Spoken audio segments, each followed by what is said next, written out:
Donc, les hallucinations en intelligence artificielle. Donc, quand on parle d'hallucinations, on fait référence au fait que l'intelligence artificielle, donc des outils comme ChatGPT, vont générer des informations qui sont fausses, mais qui vont être présentées comme étant vraies. Donc, ils vont être présentés comme étant des faits. Donc, à l'écran, en ce moment, on voit un des exemples typiques d'hallucinations qui existent avec l'intelligence artificielle. Donc ici, j'ai demandé à ChatGPT donc de me générer une citation d'un personnage célèbre, d'un explorateur qui est Christophe Colomb. ChatGPT m'a généré donc une citation qui a priori semble être vraie, qui semble être une citation qu'effectivement Christophe Colomb aurait pu dire.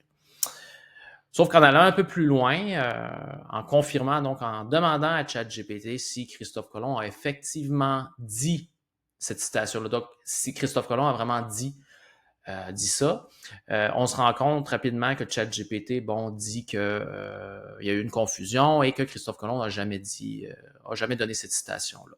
Donc ça, c'est un exemple typique d'hallucination. Et la vraie problématique ici, c'est que, je pense que la plupart des gens auraient posé la question à ChatGPT, donc auraient demandé à ChatGPT de fournir une citation de Christophe Colomb et auraient reçu la citation comme réponse et ne se seraient pas posé d'autres questions à savoir si la citation est bonne ou pas. Puis, tu sais, même si je dirais que même si l'hallucination n'est pas aussi prévalente qu'il y a quelques mois, parce que les outils, les systèmes d'intelligence artificielle, évoluent très vite, il y a quand même, ça peut quand même arriver dans certains contextes que l'intelligence artificielle hallucine. Donc, c'est pour ça qu'il faut être attentif aux réponses qui sont générées. Un autre exemple ici, c'est au niveau des sources. Quand on pose des questions à ChatGPT, par exemple, ça peut arriver que le robot, nous donne des informations puis nous donne des sources, dans les résultats. Ce qu'on peut se rendre compte, ce que moi je me suis rendu compte rapidement après avoir posé la question ici, c'est que chacune des sources que ChatGPT avait fournies, il n'y en a aucune qui existait. Donc j'ai cliqué un à un sur les sources, puis il n'y a aucun des liens qui existait. Fait que, évidemment, je me suis questionné à savoir si les informations qui avaient été générées ici par ChatGPT étaient vraies ou pas. Le problème ici, c'est qu'il y a bien des gens qui vont demander à ChatGPT une question et vont recevoir une réponse et ne prendront pas le temps nécessairement d'aller cliquer sur les sources pour voir si elles existent effectivement ou non. Donc, les gens vont prendre pour acquis que les informations qui sont générées sont vraies. Donc, pourquoi est-ce que des outils comme ChatGPT, pourquoi est-ce que l'intelligence artificielle hallucine?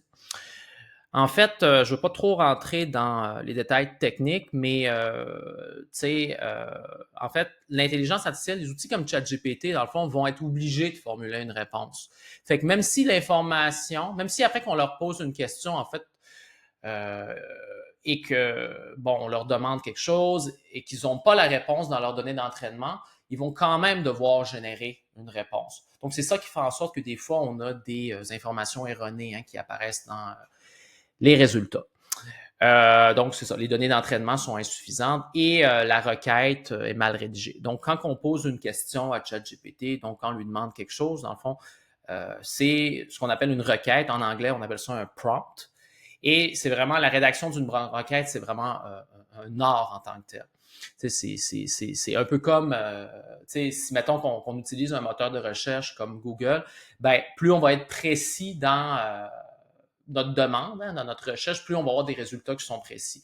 C'est exactement la même chose avec l'intelligence artificielle. Fait qu'il existe quelques façons de pouvoir pallier au fait que l'intelligence artificielle hallucine. On peut utiliser des intelligences artificielles comme par exemple Microsoft Copilot à la place de ChatGPT.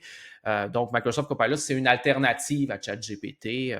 Donc, il y a vraiment accès directement à Internet, puis qui va fournir des informations qui sont à jour, qui sont valides, avec des sources qui sont vraies, qui sont cliquables.